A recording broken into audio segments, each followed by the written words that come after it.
Bueno, en este primer video vamos a tratar lo que es la fecundación y la formación del blastocisto antes de su implantación. Una vez que el espermatozoide ha sido eyaculado, viaja a través del conducto reproductor femenino, esto es, eh, cavidad vaginal, cavidad uterina y trompas, hasta llegar al ámpula, que es la porción distal de estas en donde se encuentra el óvulo. Y aquí se produce la fertilización.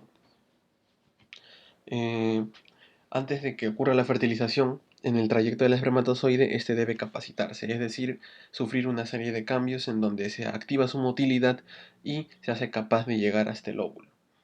La fertilización propiamente dicha se distingue en tres fases. Una fase que es la penetración de la corona radiada, que es en realidad un cúmulo de células, vestigios del cúmulo óforo dentro del folículo. Fase 2, que es la penetración de la zona pelúcida, que es una eh, capa glicoproteica que rodea el óvulo, y una fase 3 que es la fusión de membranas celulares una vez que se penetró la zona pelúcida y se hizo la reacción de zona al penetrar el espermatozoide en el espacio periovular, que es el espacio que hay dentro de la zona pelúcida y antes de la membrana del óvulo. Toda esta capacitación ocurre mientras el espermatozoide está viajando y especialmente mientras viaja en el trayecto de la trompa de falopio. Esta capacitación es dividida en dos eventos, eventos lentos y eventos rápidos. En los eventos rápidos nosotros podemos ver que incluyen el influjo de bicarbonato y de calcio a través de canales y transportadores, cotransportadores, por ejemplo este que es un cotransportador sodio-bicarbonato, y estos materiales aumentan la expresión de una adenilato ciclasa, SASI, la cual aumenta a su vez el AMP cíclico, aumenta la concentración de proteínquinasa A y esta fosforila sustratos. Estos sustratos aumentan la motilidad del espermatozoide. Y en cuanto a los eventos lentos, se diferencian de los rápidos porque estos terminan una vez que el espermatozoide está ya dentro de la ampolla.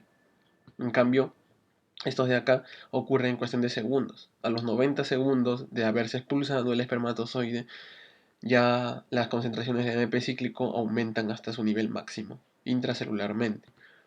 En cambio, en los eventos lentos, además de la liberación de estos mediadores intracelulares, se acompaña de un eflujo de colesterol, el cual cambia la propiedad de la membrana, la hace más propensa a fusionarse y es así como lo prepara para la reacción acrosomal al empezar a horadar lo que es la zona pelúcida. También se hiperactiva la motilidad y esto es que el movimiento en tirabuzón de su flagelo se acorta en su longitud de onda y esto hace que el espermatozoide vaya más en línea recta. En esta microfotografía vemos cómo un grupo de espermatozoides ha logrado llegar a este lóbulo. De los 100 millones que normalmente se eyaculan, solamente unos 200 llegan y de estos 200 solamente uno logra penetrar la barrera de la zona pelúcida.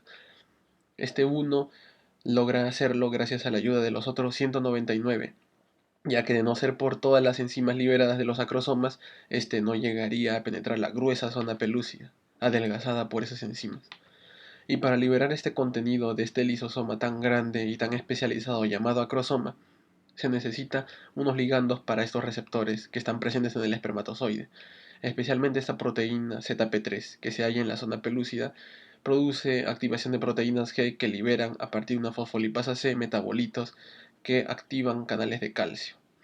Y estos canales de calcio producen un influjo que a su vez facilita, como podemos ver acá, la fusión de la membrana en diversos puntos, la liberación del contenido microsomal y, como podemos ver acá, el único lugar donde queda la membrana primitiva es los costados, y por estos costados es donde se van a fusionar las membranas de ambos gametos. Hay tres tipos de proteínas especiales que posibilitan la fusión de membranas. Una de ellas es una proteína ligada al glicofosfatidilinositol que va a producir los cambios que facilitan la reacción de zona. En cambio, estas proteínas de acá son proteínas de unión mecánica, proteínas con dominio disintegrina y metaloproteinasa o ADAM, que se van a unir a las integrinas del óvulo y facilitan la fijación mecánica. Y estas proteínas con un dominio de puente disulfuro, tetraspaninas en el caso del óvulo porque penetran 4 veces la bicapa lipídica y la proteína principal del espermatozoide llamada I sumo. Estas proteínas permiten que se fusione en la membrana lipídica. Al haber un péptido de fusión que incluye el enlace disulfuro, al haber afinidad con otros enlaces disulfuro, en este caso de las cetraspaninas, lo que va a hacer es insertarse en la bicapa lipídica y al recobrar su morfología va a obligar a esta que se fusione con la bicapa lipídica correspondiente al espermatozoide. Primero la zona externa y luego la zona interna. Se forma un poro de fusión y es así como las membranas se fusionan. Se fusionan por la cara lateral. Al liberar el contenido citoplasmático del espermatozoide, aumentan la cascada de señales que, a su vez, posibilitan que se estimulen receptores que liberan calcio en el retículo endoplasmático. Y este calcio citosólico facilita la reacción de zona al liberar proteínas de las vesículas que rodean al óvulo. Estas vesículas producen proteínas de carácter enzimático como la ovastacina. La ovastacina produce un clivaje de la proteína ZP2 y esto a su vez hace que cambie la topología de la zona pelúcida y un espermatozoide ya no pueda unirse a ella, una vez que uno ya ha penetrado. Entonces esto produce que el embrión sea diploide y no triploide, como sería en el caso de la polispermia, cuando varios espermatozoides fecundan un mismo óvulo. Y aquí vemos las fases: la penetración de la corona radiada, de la zona pelúcida y finalmente la inserción del contenido del espermatozoide dentro del óvulo. Se fusionan los núcleos y se prosigue la metafase 2, en la que estaba estancado el óvulo en su meiosis. Y es así como se produce el cigoto. El cigoto a su vez sufre una serie de divisiones conocidas como clivaje, todas mitosis, y para producir finalmente la mórula. La mórula es lo que va a salir de la trompa de Falopio hacia la cavidad uterina, pero no se va a implantar hasta desarrollar una cavidad interna llena de líquido, y es así como la mórula se transforma en blastocisto. Este blastocisto a su vez va a tener un embrioblasto, un futuro embrión, trofoblasto, que va a ser el responsable de la unión al endometrio, y un blastocele. Aquí podemos ver la secuencia de hechos: la fecundación a nivel de la ámpula, cómo es que se produce el cigoto, que primero es dicelular y luego se forma una mórula por su semejanza a la frambuesa o a la mora. A los 4 días sale de la porción intersticial de la trompa de Falopio, forma la cavidad llena de líquido, se transforma en blastocisto y esto a su vez se implanta en el endometrio, empezando el 6.º día de la implantación, terminando el 7.º día. Aquí vemos un vídeo en donde podemos ver la división celular que está presente en esta etapa. Como podemos ver, las células no se dividen al mismo tiempo y es así como no siguen la secuencia típica del 2, 4, 8, 16, sino que en cualquier momento podemos encontrar cualquier número de células. Y una vez que está formada la mórula, se forma una cavidad interna llena de líquido que por la presión rompe la zona pelúcida y eclosiona a modo de verdadero huevo, saliendo el blastocisto al exterior, listo para la implantación.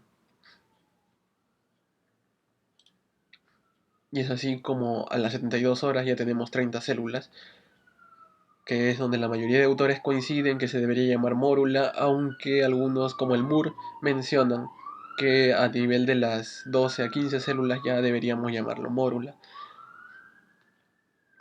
De todas formas, a partir de las 72 horas ya se ve una cavidad, lo cual conformaría el blastocisto, y al final del día 7 ya se debería estar terminando la implantación. Al final del día 7 ya podemos diferenciar una masa externa de células que vendría a ser el trofoblasto, 109 células, y una masa interna de células que al principio es muy pequeña, 12 células nada más, que se divide a su vez en dos: epiblasto e hipoblasto. La implantación ocurre en la pared posterior superior del útero, en la fase secretoria del endometrio, y todo es por el trofoblasto. Esta es la zona esquematizada, que es en su mayoría de veces donde se implanta. Y básicamente la implantación ocurre por un proceso de señalización. Al eclosionar, el endometrio produce en sus células un factor, el factor inhibitorio de la leucemia, el cual se une a receptores específicos del blastocisto Esto a su vez hace que el blastocisto produzca una proteína de respuesta, glicoproteína soluble 130, el cual a su vez hace que se expresen más este factor inhibitor de la leucemia. Esto le avisa al blastocisto que este terreno está disponible para la fecundación y es así como, para la implantación, perdón, y es así como este se implanta, logra atravesar la membrana basal y finalmente se sella. La correlación clínica en este caso es interesante. Si es que no ocurre esto en el lugar adecuado, se produce un embarazo ectópico, que es una causa de sangrado en el primer trimestre y puede llevar a la muerte. Este embarazo ectópico va a ser tratado en gineco-obstetricia. Y la segunda correlación clínica sería los tumores de las células germinales, los cuales se producen por mutaciones en el cual las células germinales sufren divisiones y multiplicación de sus genes para perder la inhibición del crecimiento y se forman tumores como el coriocarcinoma o el tumor de células embrionarias. Estos tumores guardan semejanza con el trofoblasto y otros llegan a desarrollar las tres capas como en el caso del teratocarcinoma. Bueno, esto es todo con respecto a la primera semana. Vamos a tocar las otras semanas en su debido momento.